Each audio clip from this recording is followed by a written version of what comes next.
জগন্নাথ দেবের স্নান যাত্রার দিনে জগন্নাথকে ভক্তরা এতটা জল দিয়ে সিঞ্চন করেন, স্নান করেন, ওনার জ্বর এসে যায়। আচ্ছা, ভগবানের মহিমা দেখুন, ভগবানের জ্বর হয় তো ডাক্তারবাবু? ভগবানের জ্বর হয়? আমাদের রক্ত মাংসের শরীর কি ভগবানের?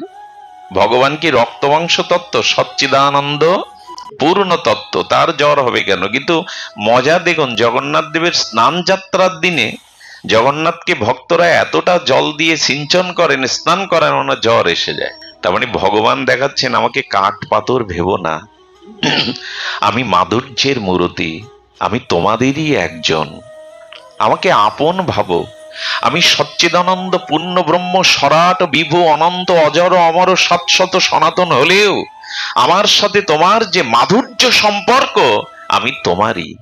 এই জন্য তোমাদের স্নানের দ্বারা, জগন্নাথের স্নান লাগে, শুদ্ধ হওয়া লাগে ভগবানের, কিন্তু স্নান যাত্রা যখন হয় জগন্নাথের, জ্বর এসে যায়। আর এই জ্বর এমন আসে, 15 দিন আর বিছানা ছেড়ে উনি, আহারে ভগবানের কি লীলা গো! অন্য কোন ধর্মে কথা বললে মেনে নেবে? একমাত্র এই বৈদিক সনাতনে ভগবানের কি মাধুর্য লীলা! এই 15টা দিন যে সময়টা, তার নাম দিয়েছেন অনবসর সময়। কি নাম দিয়েছেন? অনবসর, মানে যার অবসর নাই। উনি কি করেন জানেন? এই 15 দিন ওষুধপাতিও লাগে, ডাক্তার কবিরাজ তো লাগে, ওনার ঔষধও দিতে হয়। এটা খুব শুভ লক্ষণ, এই যে একটা খুব শুভ লক্ষণ।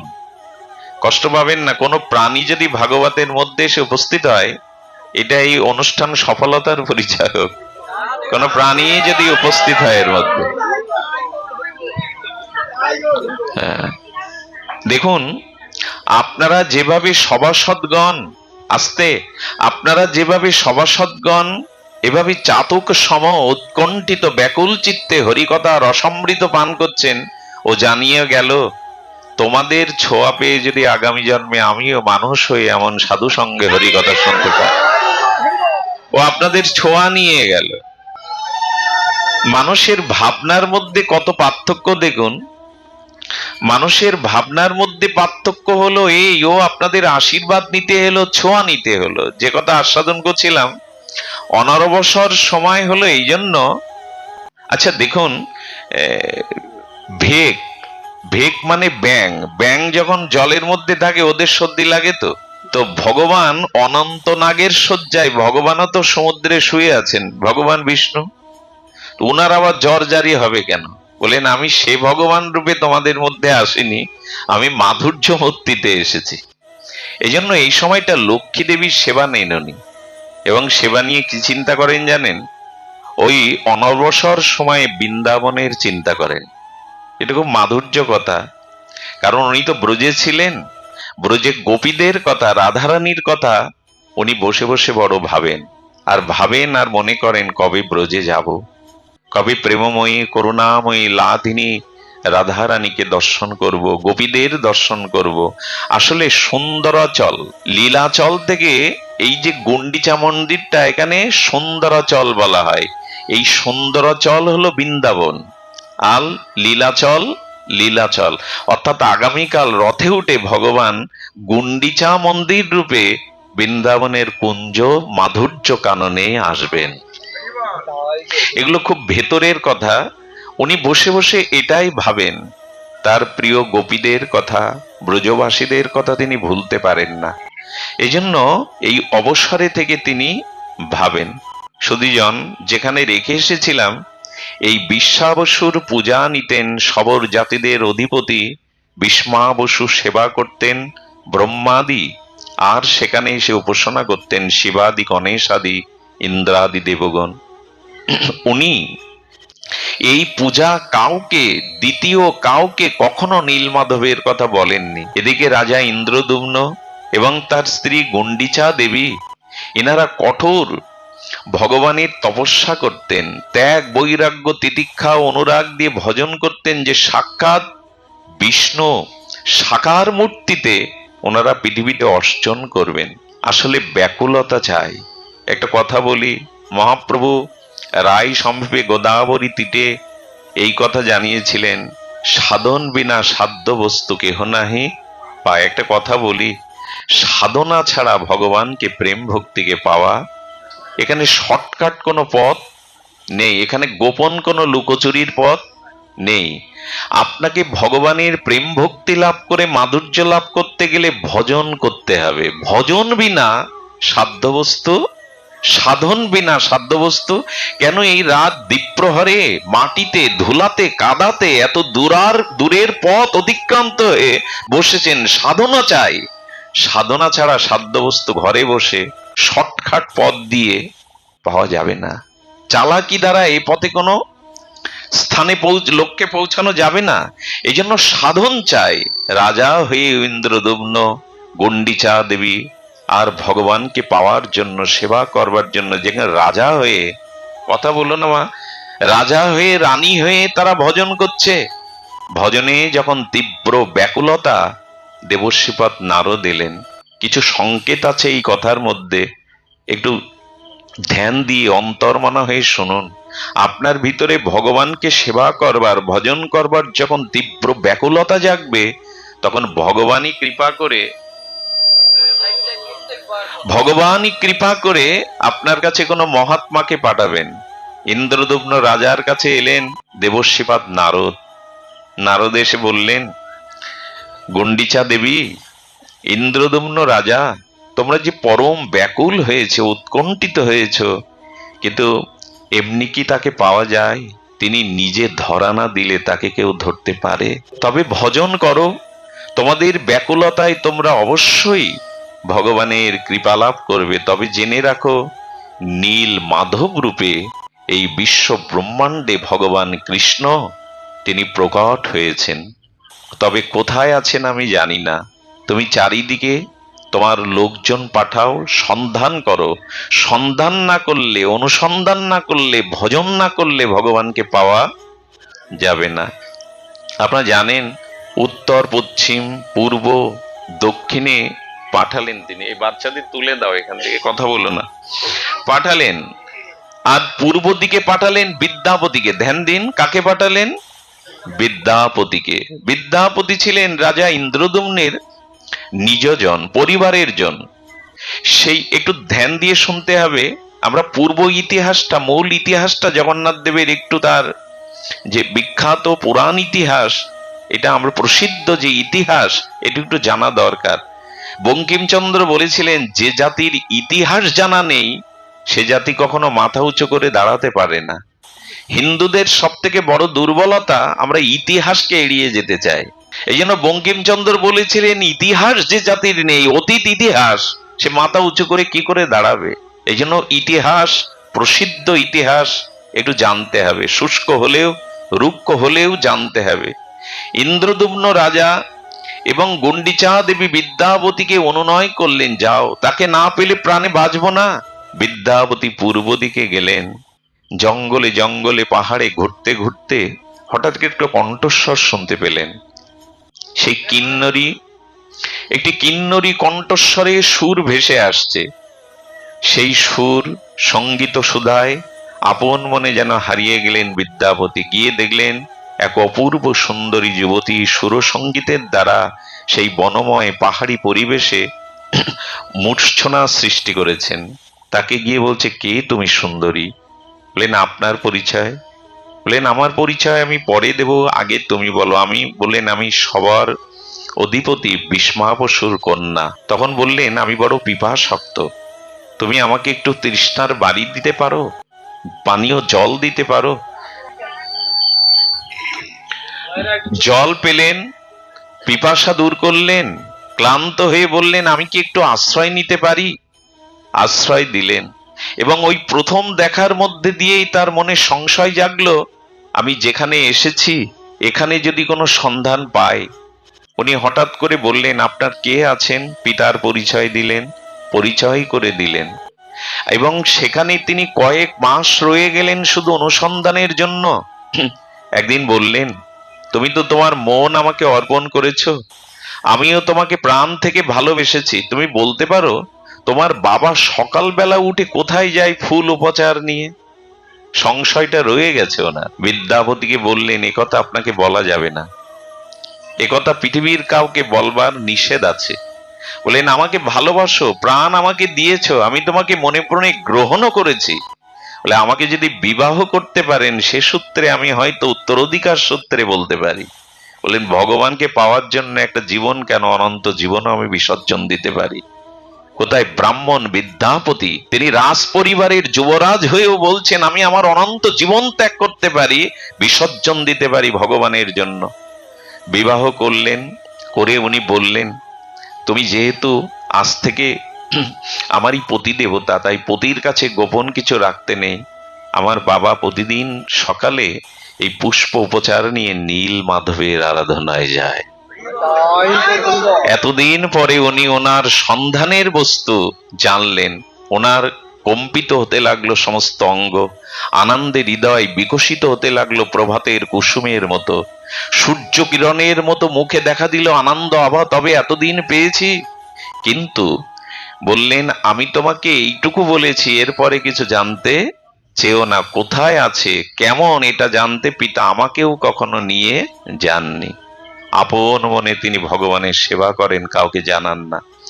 এমনি করে করে সেই যুবতী রূপমাধুর্যে কিছুদিন ভুলেও গিয়েছিলেন।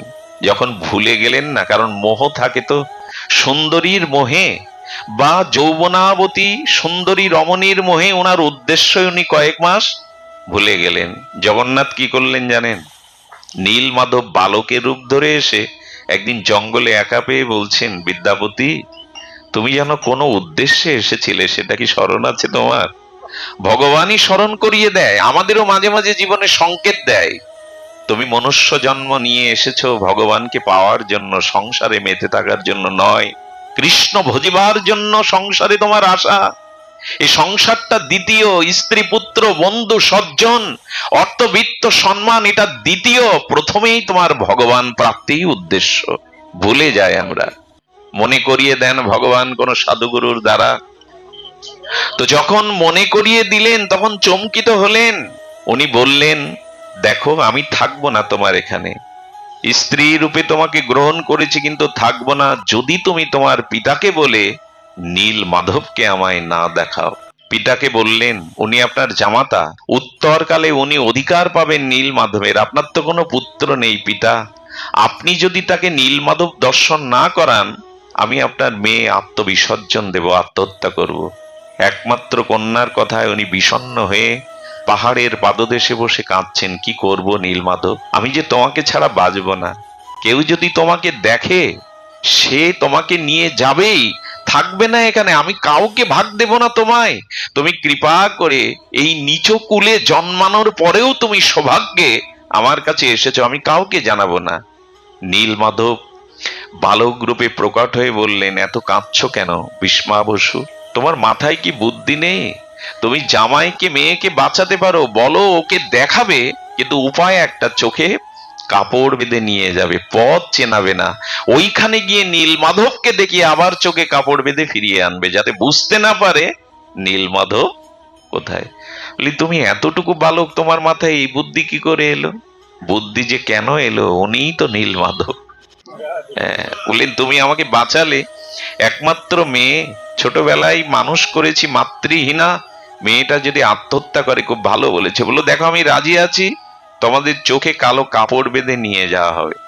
জামাই রেগে গেল, বিদ্যাপতি আমি কি চোর যে আমাকে ভগবান দর্শনের জন্য কাপড় পটি বেঁধে নিয়ে যাবে? ওনার স্ত্রী বললেন রেগো না, ললিতা ছিল নাম।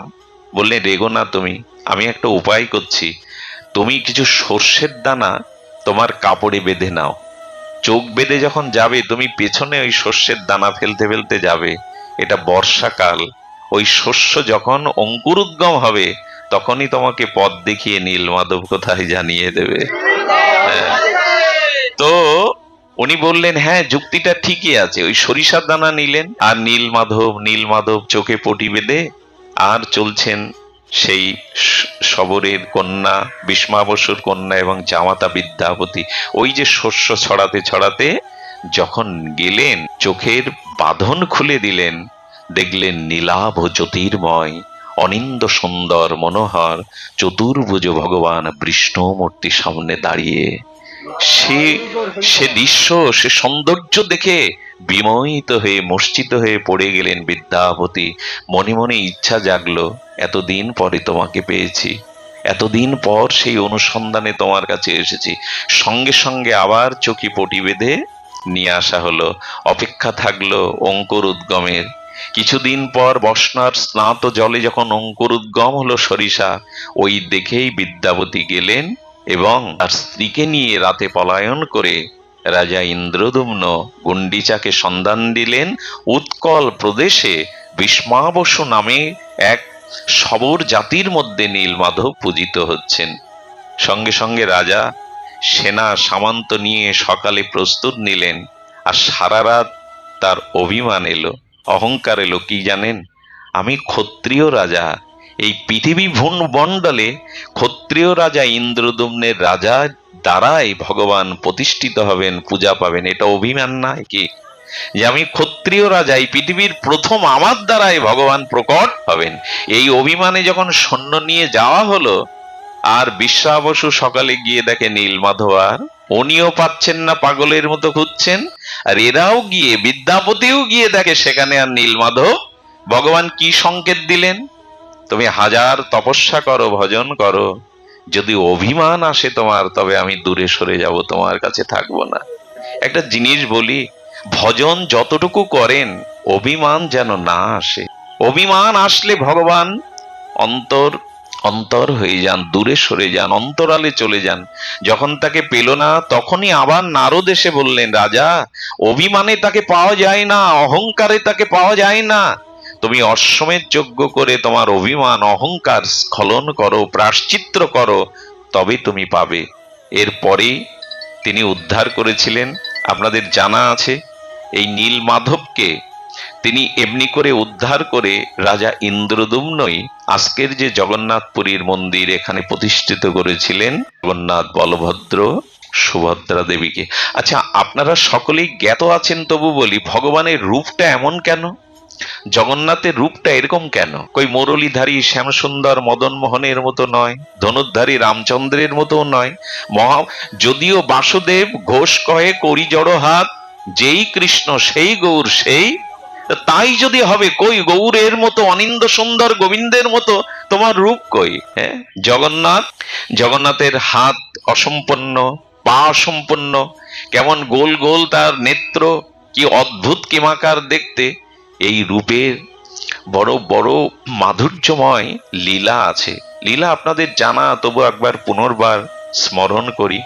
মনে আছে, যখন গোবিন্দ দ্বারকায়, সেই দ্বারকা লীলাতে দ্বারকা মহিষীবৃন্দ, অর্থাৎ গোবিন্দের যারা প্রেয়সী বরা, রুক্মিণী, সত্যভামা, জাম্ববতী, কালিন্দী, এরা প্রায়শ দেখত গোবিন্দ স্বপ্নের মধ্যে কেঁদে উঠতেন। গোপী বলে, বৃন্দাবন বলে, রাধা বলে রাতে উনি কেঁদে উঠতেন, চোখের জলে বিছানা ভিজাতেন। ওদের মনে হতো, কেন বৃন্দাবনের প্রতি প্রভুর এত অনুরাগ, কেন গোপীদের প্রতি তার এত অনুরাগ, কেন রাধা রাধা বলে তিনি স্বপ্নের ঘরে স্বর্ণ পালঙ্কে আমাদের মতো প্রেয়সীকে পেয়েও তিনি রাধাকে ভুলতে পারেননি, বৃন্দাবনকে ভুলে যেতে পারেননি। এই বৃন্দাবনের মাধুর্য কি এরা জানতো না। কিন্তু এই মাধুর্য বলবার অধিকারিণী একজন ছিলেন, তিনি বলদেবের মাতা দেবী রোহিণী। ওরা কি করলো, সমস্ত পুরুষরা যখন আনন্দ বিনোদনে মেতে আছে, তখন একটা রুদ্ধদ্বার ঘরের মধ্যে অধিবেশন বসিয়ে সমস্ত দ্বারকার রমণীকুল অধ্যক্ষা করে বসিয়েছেন বলদেবের মাতা ঠাকুরানী রোহিণী দেবীকে, আপনি বলুন বৃন্দাবনের লীলা বলুন। তখন রোহিণী দেবী বললেন, কথাটির মধ্যে তাৎপর্য আছে মার্মিক। তখন বললেন, আমি ব্রজলীলা তোমাদের বলতে পারবো না। কেন বলতে পারবে না? কারণ ব্রজলীলা যেখানেই আলোচনা হবে, কীর্তন হবে, সেখানে কৃষ্ণ অবশ্যই উপস্থিত হবেই হবে। যেখানে ব্রজলীলা কীর্তন হবে, ওখানে গোবিন্দ উপস্থিত হবে। তবে আমি সেই মাধুর্য লীলা এখানে বলতে থাকলে, মায়ের মুখে কৃষ্ণের মাধুর্য লীলা কৃষ্ণ এসে শুনলে সর্বনাশ হয়ে যাবে, আমি বলতে পারবো না। তখন বললেন, মা, একটা উপায় আছে। আমাদের সুভদ্রাকে আমরা দাড়ি করে রাখি, আর ঘরে দোয়ার দিয়ে তুমি সেই ব্রজ মহিমা গোবিন্দের অনন্ত মাধুর্য ব্রজলীলা একটু আস্বাদন করান আমাদের। আমরা দুয়ারে সুভদ্রাকে রেখেছি, যখন কৃষ্ণ বলদেব আসবে ও আমাদের সংকেত দিয়ে দেবে। জগন্নাথের রূপটা এমন হলো কেন? সেই রূপের যে প্রসিদ্ধ লীলা কথা, সেই কথা হলো এই, রোহিণী দেবী যখন অন্তর্মনা হয়ে কৃষ্ণের সেই ব্রজলীলা মাধুর্য লীলা বর্ণন করছে, গোপীর সাথে গোপীনাথের মাধুর্যময় লীলা, আর গোবিন্দ বললেন, যেখানে আমার লীলা কথা ভক্ত কর্তৃক আলোচিত কীর্তিত হয়, সেখানে আমি বৈকুণ্ঠে না থাকলেও, যোগীদের হৃদয়ে না থাকলেও সেখানে উপস্থিত হই হই। সেই কৃষ্ণ বলদেব গোষ্ঠ থেকে ওই লীলার আকর্ষণে চলে আজও হয়। আজও যেখানে সাধু সঙ্গে, সাধু প্রসঙ্গে, হরিকথা প্রসঙ্গে আলোকিত হয়, আলোচনা হয়, ওখানে ভগবান রাধারানীকে নিয়ে অবশ্যই উপস্থিত হন। এটা এটা ভগবান নিজ শ্রীমুখেই বলেছেন, যত্র গায়ন্তী তত্র তিষ্ঠা। আজও হয়, আজও হয়। এই জন্য তো ভাগবত কথার এত দিব্য মহিমা, এত অলৌকিক মহিমা। এখানে এলেই ভগবানের সান্নিধ্য, লোকত্রিয় অনেক দিব্য মহাপুরুষের সান্নিধ্য পাওয়া যায়। তারা দেহি আর পবিত্র আত্মাগণ এখানে আসে, যোগী ঋষিমণিদের হরিকথা তাদের এত প্রলোভন। যখন গোবিন্দ এলেন, বলদেব এলেন, আরে দুয়ারি যে সুভদ্রা, সেও কৃষ্ণের মাধুর্য লীলা শুনে কি হয়েছে জানেন? আচ্ছা, অগ্নিতে যদি মোম দেয়া হয় কি হয়? মোমের যে স্বরূপ ওটা থাকবে কি? অগ্নির তাপে মোমের স্বরূপ থাকে কি? বিগলিত হয়ে যায়। গোবিন্দের ব্রজ মাধুর্য লীলা শ্রবণ করতে করতে সুভদ্রাও বিগলিত হয়ে গেছে, না ইহ জগতে আর নাই। হরিকথার কত লালসা। এবং কৃষ্ণ বলরাম পেছনে এসে দাঁড়িয়েছে, আদৌ তাদের সাড়া, কারণ এ রাজ্যে তো আর নাই। সুভদ্রা বিগলিত হয়ে গেছেন লীলা শুনতে শুনতে। কৃষ্ণ বলরামও তাদের, ভগবানও তার মাধুর্য কথা শুনতে শুনতে কি হয়েছে জানেন? বিগলিত প্রেমে তার হস্তপদ দেহের ভেতরে প্রবেশ করেছে। এই যে আজকের যে জগন্নাথ মূর্তিটা দেখছেন, হাত হস্ত পদগুলো ভেতরে বিস্ময়কর, চোখ দুটো বড় বড় হয়ে গেছে। মাধুর্য, অনন্ত মাধুর্য লীলাতে ভগবান বিগলিত হয়ে হস্তপদ ভেতরে প্রবেশ করে এই অনন্ত মাধুর্য মূর্তি প্রকাট হয়ে গেল। ওই মূর্তিতে যখন ভগবান বিগলিত হয়ে গেলেন, খর্বাকৃতি হয়ে গেলেন, হস্তপদ ভেতরে প্রবেশ করলো মাধুর্যে, সঙ্গে সঙ্গে ওখানে দেবশিবাদ নারদ এসে নারায়ণ নারায়ণ শব্দ উচ্চারণ করলেন। যেই দেবশিবাদের শব্দ পেলেন, সচকিত হয়ে সুভদ্রা রোহিণী দেবী ভেতর থেকে বললেন, কে শব্দ করলো? সঙ্গে সঙ্গে হতচকিত হয়ে দেবশিবাদ নারদ দেখেছিলেন ভগবানের এই বিগলিত মাধুর্য মূরতি। উনি গোবিন্দ চরণে প্রণত হয়ে বললেন, প্রভু, যে রূপ আমি দেখলাম আজ, এই অনন্ত মাধুর্য মূর্তি আমি ইতিপূর্বে কখনো দর্শন করিনি। প্রভু, আরেকটি বার তোমার সেই অনন্ত মাধুর্য মূর্তি আমাকে দর্শন করাও। নারদকে অভয় মুদ্রা দিয়ে গোবিন্দ বলেছিলেন, দাপারে এই মূর্তি আর তুমি দেখতে পাবে না। তবে শুনে রাখো, আসছে কলিযুগে, আমি কলিযুগের জীবের প্রতি অত্যন্ত করুণা বা দয়া পরবশ হয়ে শ্রীক্ষেত্রে, পুরুষোত্তম ক্ষেত্রে আমি এই রূপে পূজিত হব, এবং সাক্ষাৎ ভগবানের স্বরূপ রূপে যারা আমাকে দর্শন করবে তারা আমার প্রেম ভক্তি লাভ করে ধন্য হবে। আমি এই কলিযুগে বিশেষ করে আমি এই জগন্নাথ রূপে প্রকটিত হব। দেবশিবাদ নারদ দাপারে আমার এই মূর্তি আর দেখতে পাবে না। সেই মাধুর্য বিগলিত মূরতি হলো আজকের জগন্নাথ, বলভদ্র, সুভদ্রা। এবং জানুন, কলিতে সব তীর্থের মহিমা ক্ষুণ্ণ হয়ে যাবে। গঙ্গা যমুনার মহিমাও ক্ষুণ্ণ হবে, কারণ দূষিত হবে। গঙ্গা যমুনাও লুপ্ত হতে থাকবে যত কলি প্রভাব ফেলবে। কিন্তু ভগবান বলেছিলেন, পৃথিবীতে কলিযুগে একটা ধাম বিকৃত হবে না, সেই ধামের মহিমা কখনো লুপ্ত হবে না। সেটা হলো লীলাচল ক্ষেত্র, পুরী জগন্নাথ ক্ষেত্র। এই লীলাচল কখনো ক্ষুণ্ণ হবে না। এবং জগন্নাথের প্রসাদ, জগন্নাথের মহিমা, জগন্নাথের ব্যাপ্তি, কলি যত ঘোর কলি আসতে থাকুক, মহিমা মাধুর্যের কম হবে না। এই জন্য শ্রীক্ষেত্র, পুরুষোত্তম ক্ষেত্র মহাপ্রলয়েও ধ্বংস হবে না। এই বিগ্রহ যারা কালকে রথে, আমি আপনাদের বলবো, সকলেই তো রথযাত্রায় অংশগ্রহণ করতে পারবেন না। এই দিনটা আমাদের করণীয় কি জানেন? বাড়ি বসে অন্তত ওই রথলীলাকে স্মরণ করা, চিন্তন করা, ওর সাথে যুক্ত হওয়া। আমি তো পুরী যেতে পারিনি, লীলাচলে যেতে পারিনি, ওই দৃশ্যগুলো মনে মনে হরিনাম জপের সাথে সাথে দেহের সাথে যুক্ত হয়ে যান কাল পুরীতে। এটা খুব মার্মিক কথা হলো, কালকে রথযাত্রার শুভ লগনে আপনি মনে মনে যুক্ত হয়ে যান লীলাচলে, মনে মনে রথের রশি টানুন। টানলে কি হবে জানেন? রথনাং বামনাং দিষ্ট পুনর্জন্ম ন বিদ্যাতে। যদি মনে মনেও এই দেহের সাথে যুক্ত হয়ে লীলাচলে রথের পরে জগন্নাথকে একবার দেখতে পারেন, রশি ধরতে পারেন, আপনার আর পুনর্জন্ম হবে না, জন্ম মৃত্যু জরা ব্যাধিতে হবে না। রথে তো বামনাং দিষ্ট পুনর্জন্ম ন বিদ্যতে, আর পুনর্জন্ম হবে না। এই রথের রশিটা কি জানেন? রামচন্দ্রের যে তীর ধনুক, শ্রীকৃষ্ণের হাতে যে মুরলী, কলিযুগে সেটাই হয়েছে রথের রশি। গোবিন্দের মুরলী বাঁশি। আর এই জন্য রথের ওই দড়িটা দড়ি বলে না, আমাদের আমাদের প্রণাম করেছেন ওই রশ্মিকে, ওই রশ্মি সেই বাঁশি। বাঁশি বাজলে যেমন সব প্রাণীকে আকর্ষণ করতেন গোবিন্দ, তেমন রথে উপবিষ্ট জগন্নাথকে দর্শন করে যদি কেউ মনেও সংযোগ হয়ে রথের রশি ধরতে পারে, তার আর পুনর্জন্ম নেই, জন্ম মৃত্যু জরা ব্যাধিতে তাকে আক্রান্ত দেবে না। এ কোনো প্রশংসাপত্র নয়, এটা অতি সিক্ত করে কিছু আপনাদের বলা নাই, এটাই জগন্নাথের মহিমা, এটাই জগন্নাথের মহিমা। আজ আমি আপনাদের জন্য একটা লীলা আস্বাদনের ব্রতী হয়ে যাব। সেটি হলো আজকের যে রথযাত্রা, যেটা 30 লক্ষ লোকের সমাগমে একটা আন্তর্জাতিক পরিমণ্ডলে রথযাত্রা আজকে বিশ্ব বিস্তৃত হয়েছে। এই রথযাত্রা এমন ছিল না, এটা মহাপ্রভুর অবদান। আমরা বাঙালিরা অন্তত 3টে জায়গায় মহাপ্রভুর কাছে বড় ঋণী। এক নবদ্বীপ ধাম, এক শ্রী বৃন্দাবন ধাম, আর এক লীলাচল ধাম। যদি মহাপ্রভু এই 3 জায়গায় না যেতেন, নবদ্বীপে আবির্ভূত না হতেন, শ্রী বৃন্দাবনের মহিমা ভক্তিশাস্ত্র রূপ সনাতনের দ্বারা প্রকাশ না করতেন, আজকের বৃন্দাবনের সন্ধান আমরা কেহ পেতাম না। আমরা কাশী পর্যন্ত যেতে পারতাম, আমরা গয়া কাশী পর্যন্ত চিনতাম, বৃন্দাবন বন অরণ্য হয়ে লুপ্ত হয়ে গেছিল। রূপ সনাতনের দ্বারা মহাপ্রভু নিজে গিয়ে রাধাকুণ্ড শ্যামকুণ্ড প্রকাশ করেছিলেন। কে জানতো রাধাকুণ্ডকে, কে জানতো শ্যামকুণ্ডকে, যদি মহাপ্রভু নিজে ব্রজে না যেতেন? এই জন্য মহাপ্রভুর কাছে আমরা চিরঋণী। আজকে যে রথযাত্রার আন্তর্জাতিক মহা উৎসবে রূপান্তরিত হয়েছে, এটা চৈতন্য দেবের অবদান, এটা মহাপ্রভুর অবদান।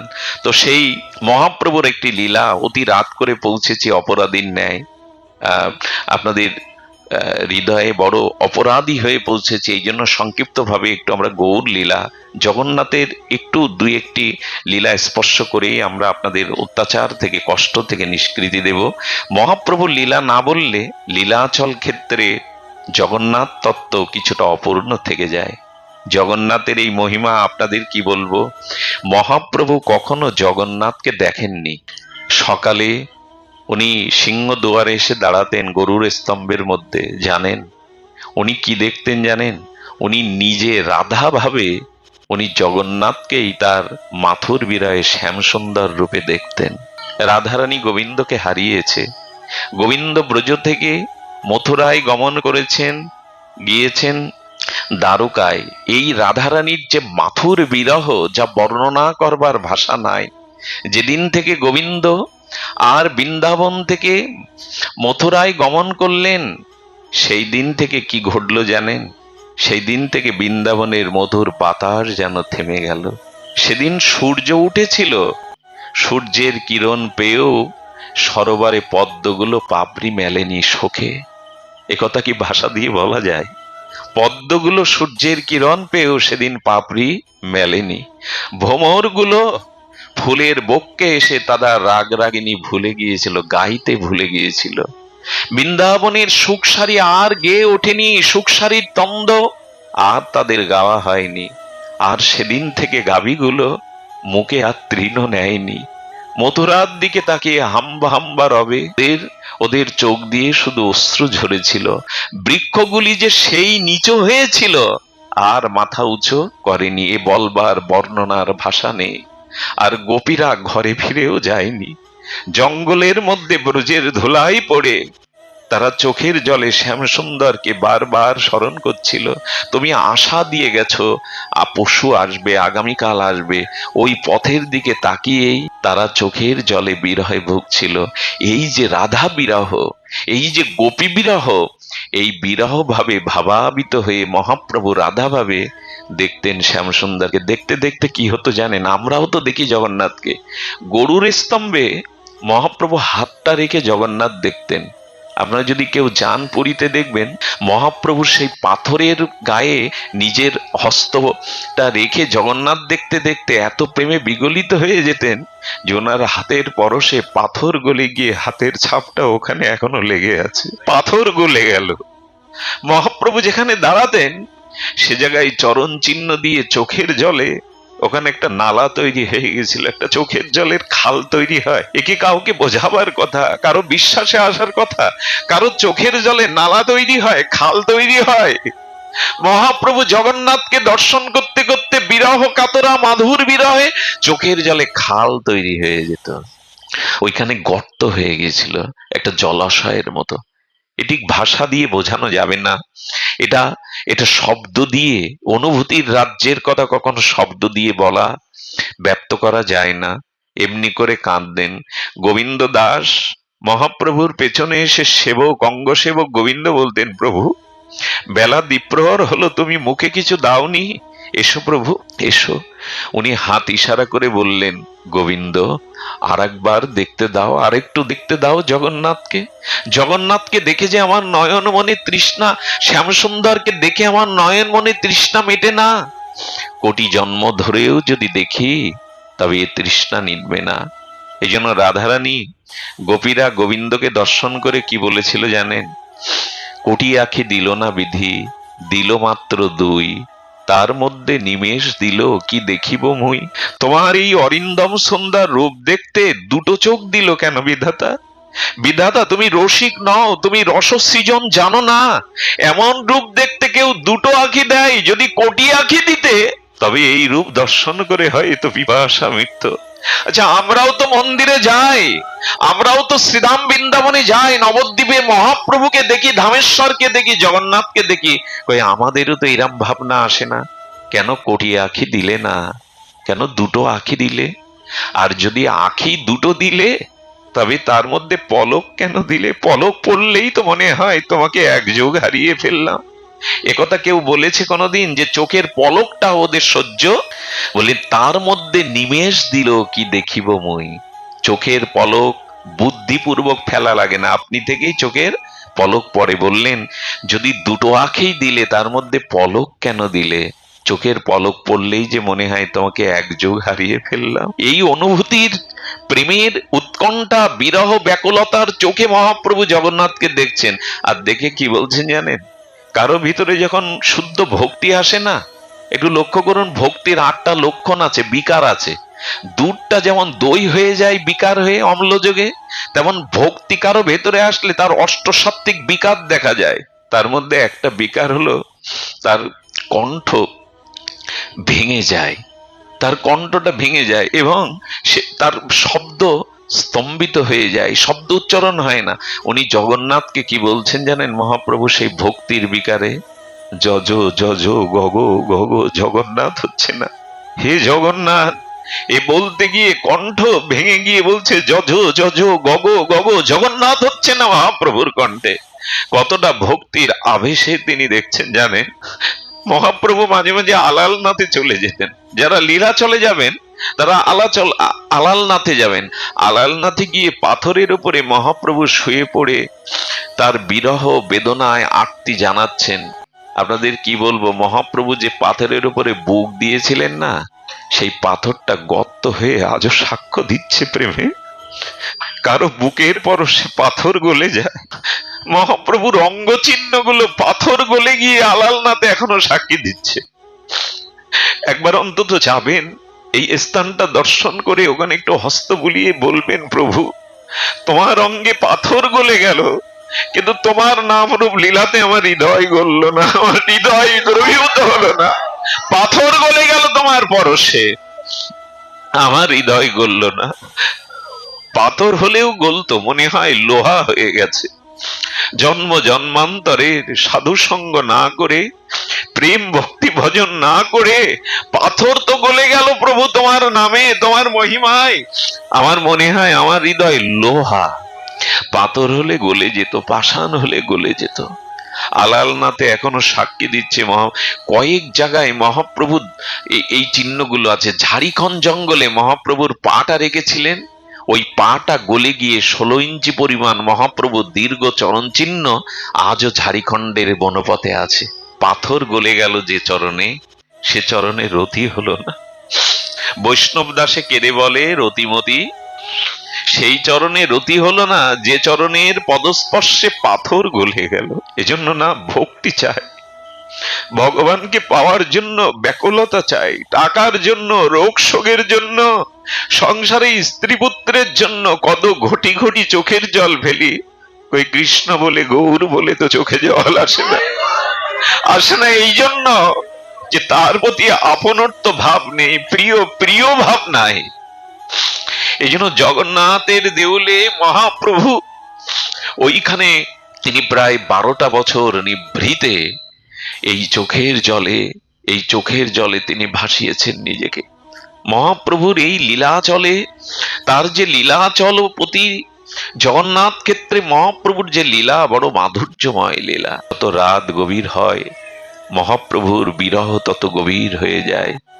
তিনি রায় রামানন্দ স্বরূপ দামোদরের মুখে গীত গোবিন্দ করণামৃত শুনে জীবন ধারণ করেন, হাহাকার করে ওঠেন। আর রামানন্দকে বলছে, রামানন্দ, প্রাণবধূর মুখখানা না দেখলে যে আমি আর প্রাণ ধারণ করতে পারছি না, দেখাও না, প্রাণবধূকে একবার দেখাও। এ কথা আবেগতাড়িত কথা নয়, এ কথা কোনো সাহিত্য কথা নয়। মহাপ্রভু যত রাত গভীর হতো, তার বিরহ, তার শোক তত গভীর হয়ে উঠত।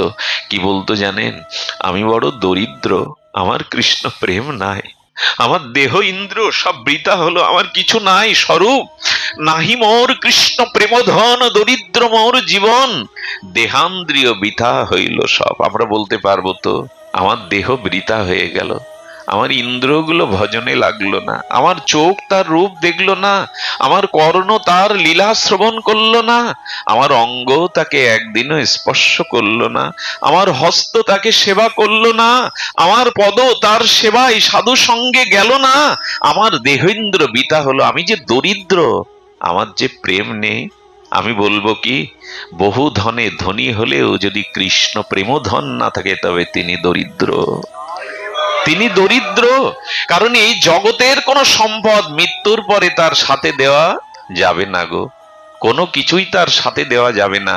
সেদিন এই প্রেম ভক্তিটাই তার সাথে যাবে। এই জন্য এটাই সম্পদ। মানুষ যত সম্পদ অর্জন করুক, প্রেম ভক্তি ভজনটাই তো তার সাথে যায়, এটাই প্রকৃত সম্পদ। এটা অর্জনের দৃষ্টি দিতে হবে আমাদের। সংসার নিয়ে মাতামাতি করবার জন্য আসিনি আমরা এসেছিলাম এই দুর্লভ মনুষ্য জন্ম পেয়ে ভজনের জন্য। নিরিদেহে আদ্যং সুলভং সুদুর্লভং সুপলব সুগুরু কল্প ধারণম। আমরা এসেছিলাম, শ্রীগুরু পেয়েছিলাম, শ্রী নাম পেয়েছিলাম, লীলাচল ধাম পেয়েছিলাম, বৃন্দাবন পেয়েছিলাম, সাধু সঙ্গ পেয়েছিলাম, হরি নাম পেয়েছিলাম, ভাগবত পেয়েছিলাম।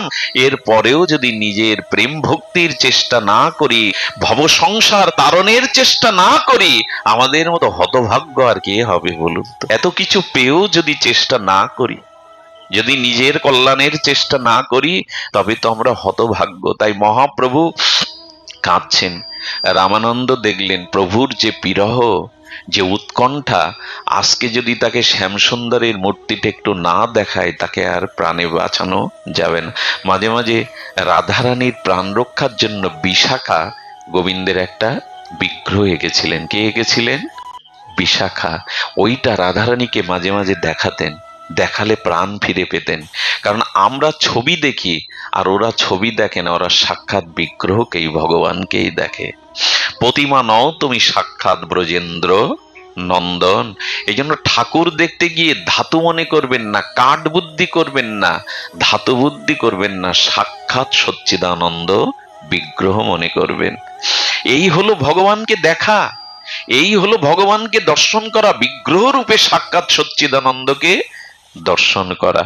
তো রামানন্দ অনুভবী, রায় বড় অনুভবী, উনি চিন্তা করেছেন মহাপ্রভু এখন রাধা ভাবে কৃষ্ণকেই দেখছেন। ওনার সামনে যদি একটা দর্পণ রাখা যায়, তাহলে দর্পণের মধ্যে উনি নিজের মুখ দেখবেন না, উনি শ্যামসুন্দরের মুখই দেখবেন। বলো তো মা, কথাটা কোথায় চলে গেছে? রাধারানীকে একবার কেশবিন্যাস করে দিচ্ছেন গোবিন্দ, রাধারানীর কেশটাকে বিন্যাস করছেন, কেশটাকে সেবা করছেন, আর রাধারানী নিজের মুখের সামনে দর্পণ ধরে কি দেখছেন জানেন? ওখানে নিজের মুখচ্ছবি প্রতিফলিত হচ্ছে না, শ্যামসুন্দরের মুখচ্ছবি প্রতিফলিত হচ্ছে।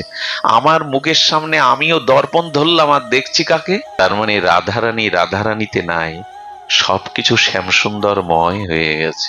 আহা, লোহাটা পরশপতরে ছোঁয়ালে যেমন আর লোহার অংশ থাকে না, স্বর্ণময় হয়ে যায়।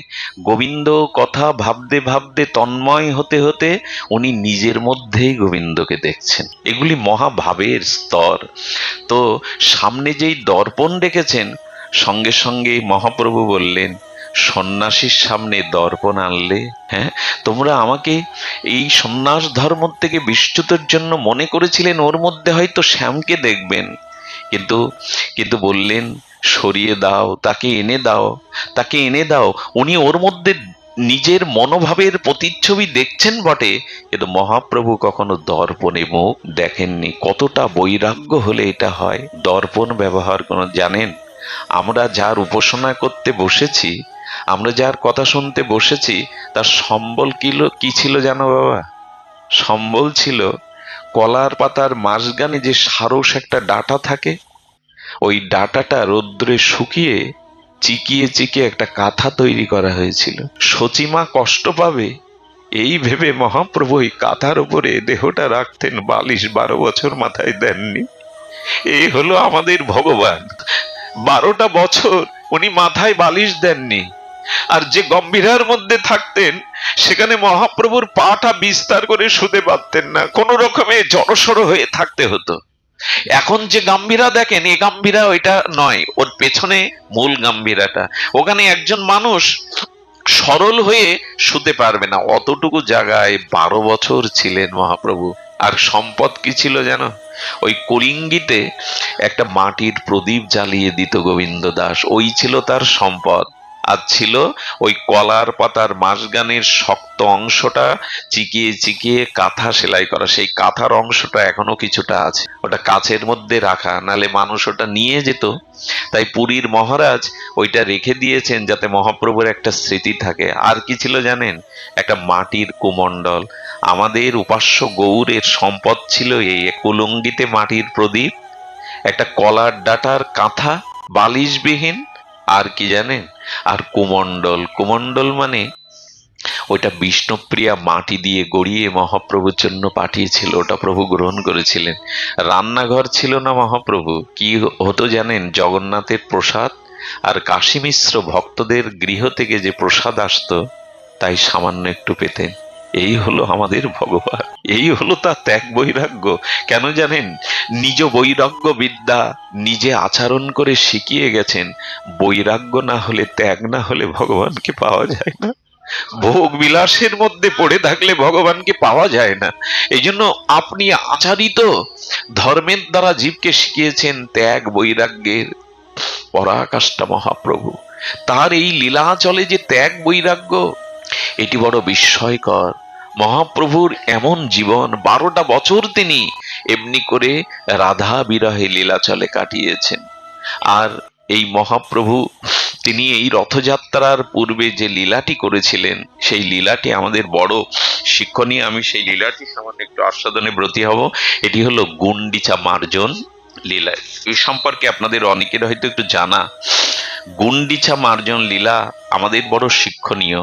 রথযাত্রার পূর্বে এই গুন্ডিচা মার্জন লীলাটি মহাপ্রভু নিজে শ্রী হস্তে আর ভক্ত পরিকর নিয়ে করেছিলেন। এখানে যেভাবে বর্ণনা করছেন দ্বাদশ পরিচ্ছেদে আমাদের চৈতন্য চরিতামৃতে, সেখানে বলছে শ্রী গুন্ডিচা মন্দির আত্মবিন্দই স্বমার্জন স্খালনত স্বগৌর। স্বগৌর মানে নিজে তার প্রিয় পরিকর নিয়ে স্বমার্জনী দিয়ে কি করলেন জানেন? আপনারা জানেন পুরীর যিনি অধিপতি ছিলেন তার নাম হলো প্রতাপ রুদ্র। পুরীর রাজার কি নাম ছিল? প্রতাপ রুদ্র।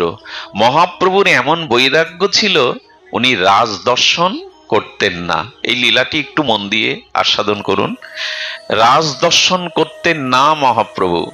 রাজদর্শন করতেন না এই জন্য, যিনি ত্যাগ এবং বৈরাগ্য সন্ন্যাস নিয়েছেন তার নারী দর্শন এবং রাজদর্শন বৈরাগ্যের স্খলন হবে বলে মহাপ্রভু দর্শন করতেন না।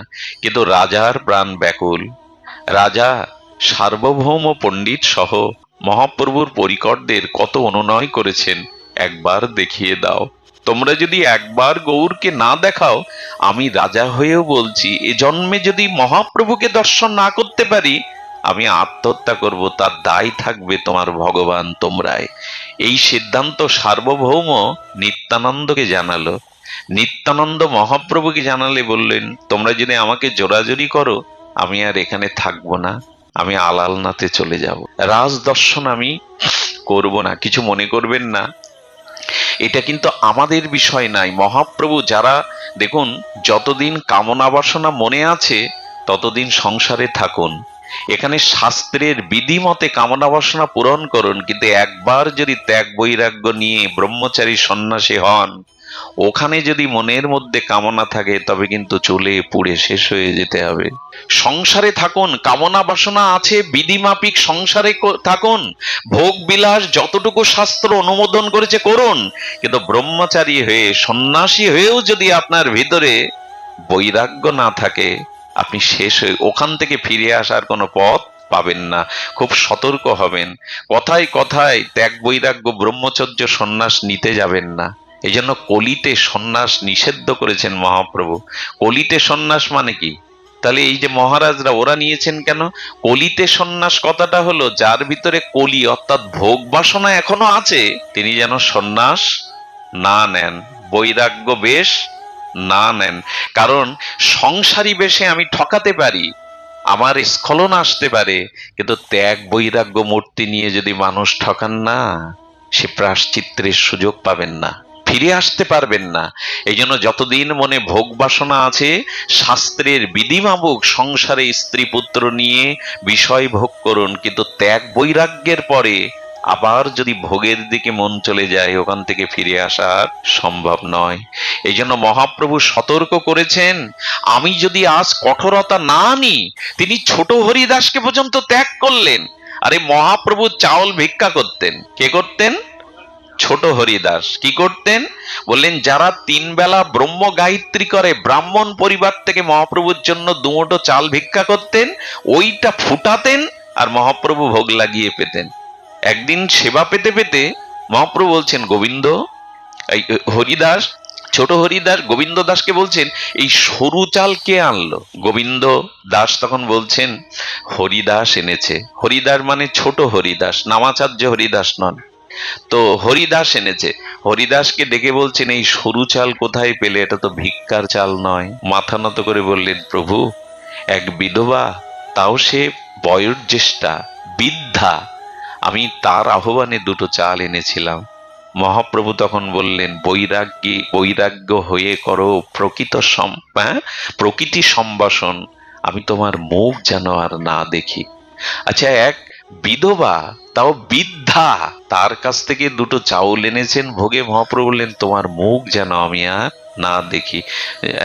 নিত্যানন্দ বললেন, অন্যরা বললেন, ও শিশু, ওকে ক্ষমা করে দাও প্রভু।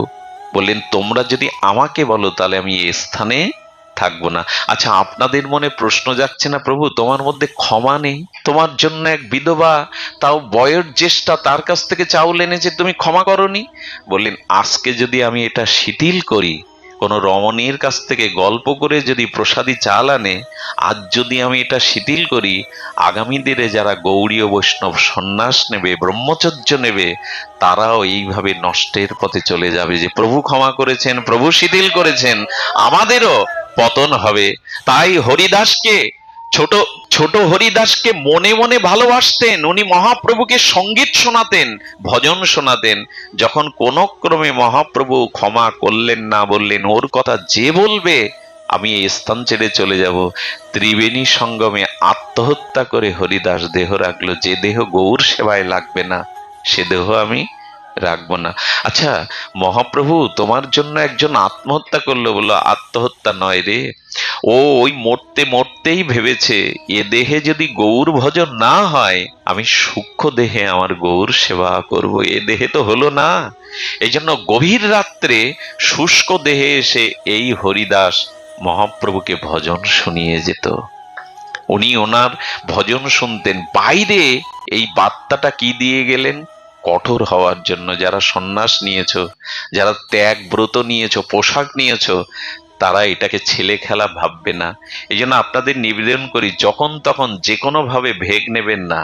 ওই যে পোশাকটা আজকাল কি হয় জানেন, নামের দলে দেখি যেখানে নামযজ্ঞ হয় সব গেরুয়া পোশাক পরে উঠেছেন। ওই যে ধুতি, ওই যে গেরুয়া পোশাক।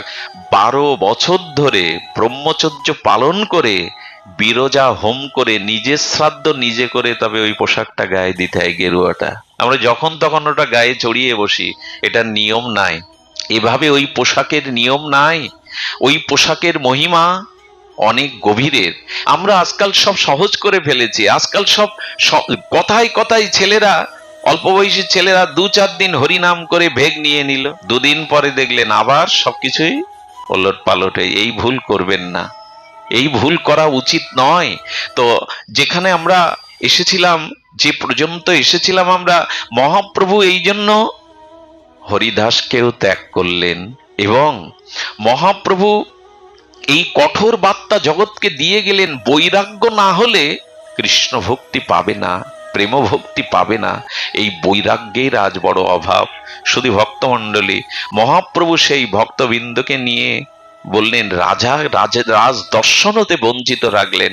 রাজা বললেন আমি যদি দর্শন না পাই আত্মহত্যা করবে। নিত্যানন্দ প্রভু বললেন, প্রভু প্রভু অন্তত একটা কৃপা করো, সে তোমার ভক্ত, রাজা হলেও সে ভক্ত তোমার, তোমার চরণ চাই, তুমি দর্শন করো। যখন কোনো কিছুতেই কাজ হলো না, কত কঠোর দেখুন মহাপ্রভু। তখন লীলাচল অধিপতি আর রাজা প্রতাপ রুদ্র বলে দিলেন, তোমরা কাজ করতে পারো, মহাপ্রভুর একটা প্রসাদী বস্ত্র আমাকে দিতে পারো, অন্তত সেটা শুয়ে আমি আমার হৃদয়ের যন্ত্রণা একটু জুড়াবো। মহাপ্রভু একটা বস্ত্র নিত্যানন্দকে দিয়েছিলেন, নিত্যানন্দ সার্বভৌমকে দিয়েছিলেন। ওই বস্ত্রটা বুকে নিয়ে রাজা কাঁদতেন, তোমাকে না পায়, তোমার প্রসাদী বস্ত্রের মধ্যেও তোমার প্রেম আছে, ভক্তি আছে প্রভু। ওটা পেয়েছিলেন। আর নিত্যানন্দ প্রভু অদ্ভুত অবধূত, তিনি জানিয়েছিলেন প্রভুকে পাওয়ার একটাই পথ, রাজা পারবে যেদিন রথ আসবে, রথের অগ্রে প্রভু নর্তন কীর্তন করবে, তুমি রাজা হয়ে পারবে রথের সামনে ছিটে দিয়ে দিয়ে ঝাড়ু দিতে? অভিমান ত্যাগ করতে রাজা হয়ে পারবে? যদি ঝাড়ু দিতে দিতে প্রভুর কীর্তন অবস্থায় প্রভুকে একবার গোপী গীত শোনাও, প্রভুর গোপীদের একটা গীত যদি শোনাও, ভাগবতের একটা শ্লোক যদি শোনাও, তাহলে হয়তো কৃপা হতে পারে। যুক্তিটা কে দিলেন? নিত্যানন্দ প্রভু। নিতাই যারে কৃপা করে সে গৌর পাবেই পাবে, নিতাই না দিলে পাবে কি করে? নিতাই চাঁদ বলে দিলেন, আজও আগামীকাল লীলাচলে রথযাত্রায় দেখবেন এখনো ওখানের যারা রাজ উপাধিতে আছেন তারা নিজে ঝাড়ু দেন। কতটা অভিমান শূন্য হলে তবে ভগবানকে পাওয়া যায়। রাজা হয়ে পথে ঝাড়ু দেন, চন্দনের জল ছিটা দেন, তবে রথ যায়। যখন মহাপ্রভু আসতেন রাজা ওই ঝাড়ুটা রেখে সেই বিখ্যাত শ্লোক মহাপ্রভুকে শোনালেন, তব কথামৃতম তপ্ত জীবনম কবিবিড়িতং কল্পসমহম শ্রবণ মঙ্গলং শ্রীমদাততম ভুবি গৃহান্তি যে ভুরিদা জনা। যেই এই শ্লোক শোনালেন মহাপ্রভু ভাবাবিষ্ট নিত্য কীর্তন করতে মসজিদ হয়ে পড়ে গিয়ে বললেন, কে গো আমায় গোপী গীত শোনালে, কে গো আমার প্রাণবধূর কথা শোনালে, কেউ আমার প্রাণনাথের কথা শোনালে। এই বলতে বলতে মহাপ্রভু আপন ভেবে আর রাজাকে আলিঙ্গন দিয়ে দিলেন। যার মুখ দেখবে না, যাকে দেখা দেবে না, তার মুখে কৃষ্ণ কথা শুনে প্রভু তাকে বান্ধব বলে জড়িয়ে ধরলেন। ওগো কে তুমি, আমাকে কৃষ্ণ কথা শোনালে? একবার ভেবে দেখেছেন ভগবানও স্থিতি করছেন, তুমি ভুরিদা, তুমি শ্রেষ্ঠ দাতা, আমি কৃষ্ণকে ভুলেছিলাম, তুমি আমায় কৃষ্ণ কথা শোনালে। এই জন্য যারা নিজে আচরণশীল হয়ে জীবকে হরিকথা শ্রবণ করান, এরাই জগতের শ্রেষ্ঠ দাতা। এরাই জগতের শ্রেষ্ঠ দাতা, যারা হরিকথা দুয়ারে দুয়ারে প্রচার করেন। এই মহাপ্রভু কৃপা করেছিলেন, এমনি করে কৃপা পাওয়া যায়। আমরা জানলাম যে হরিকথা শুনলে হরি তার প্রতি কৃপা করে, হরি নাম করলে হরি তার প্রতি কৃপা করে। তো শ্রী গুন্ডিচা মন্দির আত্মবিন্দৌ সমার্জনায় স্খলনত সগৌর, আজকে সেই লীলা বলবার অবসর। চলুন, মহাপ্রভু রাজার কর্মচারীকে বলছেন, ওগো আমাকে 100 সমার্জনী দেবে আর 100 ঘট দেবে। কি চাইছেন? এটা খুব মন দিয়ে শুনতে হবে। আমি আপনাদের হৃদয়ে কথাটা যাতে পৌঁছায় একটু হাত জোড় করে অনুরোধ করছি। মহাপ্রভু হঠাৎ আর তিনি বলছেন রাজ কর্মচারীদের, আমার 100 সমার্জনী, মানে ঝাড়ু বা ঝাঁটা যাকে বলে, ঝাঁটা চাইছেন মহাপ্রভু 100, আর মাটির ঘর চাইছেন 100। কারণ স্বপার্ষদ নিয়ে নিত্যানন্দ, অদ্বৈত বা যত পার্ষদ আছেন, স্বরূপ দামোদর, রামানন্দ, গোবিন্দ দাস, ভক্তদের নিয়ে বললেন, আগামীকাল আমি গুন্ডিচা মন্দির মার্জন করব।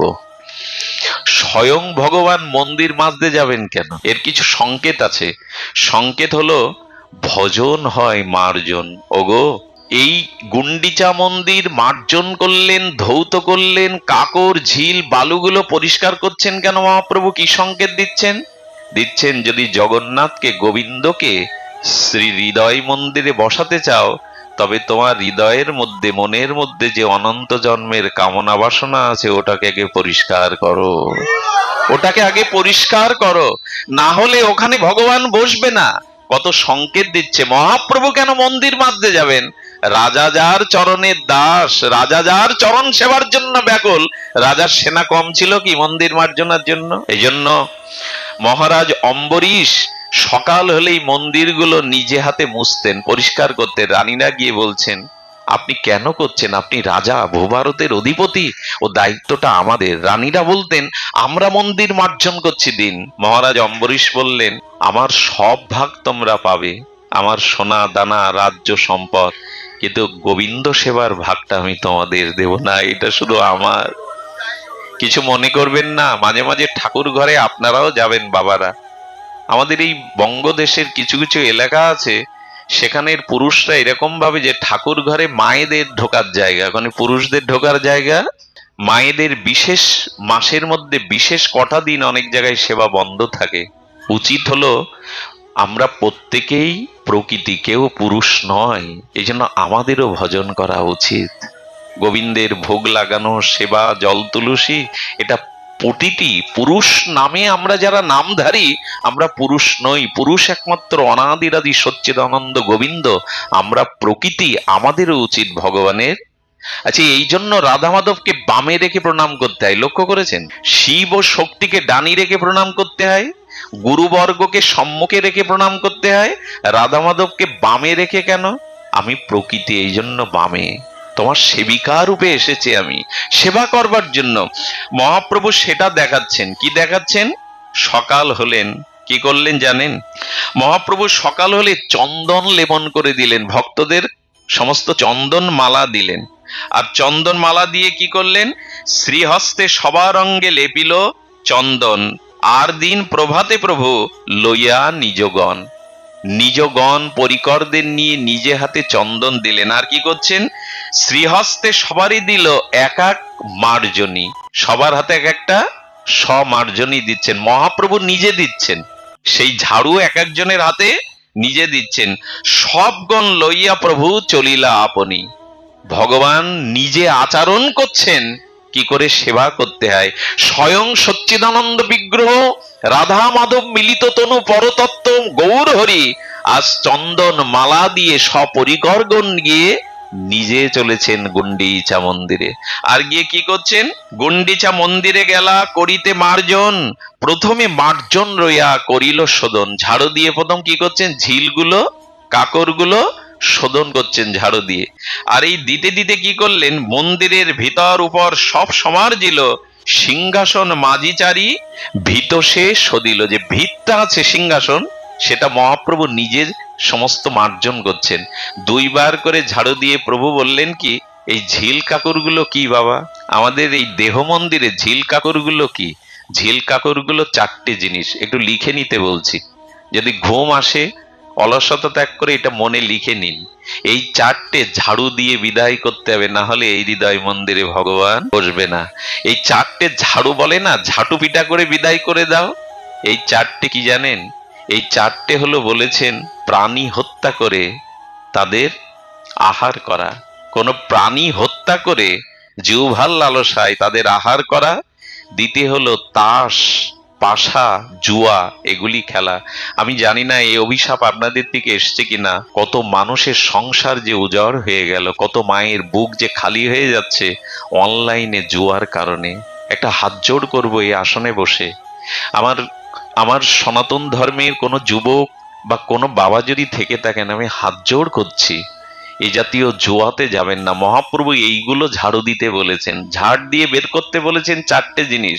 ওই ঝিল কাকড় মহাপ্রভু সমার্জনী মার্জনা করছেন, তার একটা হলো প্রাণী হত্যা করে তাদের আহার করা, দ্বিতীয় জিহ্বার লালসায় আহার করা, দ্বিতীয়ত এই জুয়া খেলা বর্জন। কোনো প্রকারেই এখানে যাবেন না। জুয়ার পরিণতি কি জানেন? ধর্মরাজ যুধিষ্ঠির পর্যন্ত শকুনির সাথে জুয়া খেলতে গিয়ে দ্রৌপদী স্ত্রীকে বন্ধক রেখে দিল। এ যদি যুধিষ্ঠিরের হয়, আপনার আমার কি হবে গো? আজকে কত মানুষ ফতুর হয়ে যাচ্ছে, পথে বসছে। আমাদের আমাদের পাশের গ্রামেই পুলিশে চাকরি পেল ছেলেটা, তার বাবা এই অনলাইনে জুয়া খেলতে খেলতে যখন পথে বসলো, সে আত্মহত্যা করতে বাধ্য হলো। এভাবে সংসার ভাঙবেন না কেউ, অনুরোধ করব। মহাপ্রভু বললেন ঝাড়ু নিয়ে এই চারটে এই দেহের মন্দির থেকে বিদায় করে দাও। একটি হলো প্রাণী হত্যা করে আহার, একটি জুয়া, আর একটি হলো নেশা জাতীয় দ্রব্য গ্রহণ করা। কোন নেশার ভাগী, আমি কি বলে জানেন, মহাপ্রভুকে তাম্বুল সেবা দেয়, ওই ভেবে আমরা 10-12টা তাম্বুল পাই। আচ্ছা, মহাপ্রভুকে তাম্বুল সেবা দিচ্ছেন বলে আপনি পাচ্ছেন? পান পাওয়া যায়, পান পাওয়া যায়, তবে নেশার বাধ্য হয়ে পাবেন না। ওর মধ্যে আবার কিছু মিশাবেন না। মহাপ্রভু তো জর্দা মেশাতেন কি? মিশাতেন না। মহাপ্রভুর নাম করে অনেকেই পানে বহু রকম দিয়েই নেশা করতে শুরু করে, 10-12টা নেশা করতে শুরু করে, যেটা মহাপ্রভুর অনুমোদন নাই। প্রসাদী এক টুকরো নিলেন সে আলাদা কথা। আর ওখানে বলছেন নেশা জাতীয় দ্রব্য, জুয়া, আর একটা জিনিস হলো যাতে প্রায় এখন সব শেষ হয়ে যাচ্ছে, সেটা হলো পর স্ত্রীর প্রতি আসক্তি। মহাপ্রভু বললেন হাতে ঝাড়ু নাও, পারলে হৃদয় থেকে এই চারটে ঝিল কাকরের মতো ঝেঁটিয়ে বিদায় করো, নালে ভগবান কখনো হৃদয়ে বসবে না। জগন্নাথ তোমার হৃদয়ে কোনোদিনই বসবে না। আসলে আমাদের এই লীলাগুলি তাত্ত্বিক তত্ত্ব রয়ে গেছে। সেই তত্ত্ব হলো এই ভজন হয় মার্জন।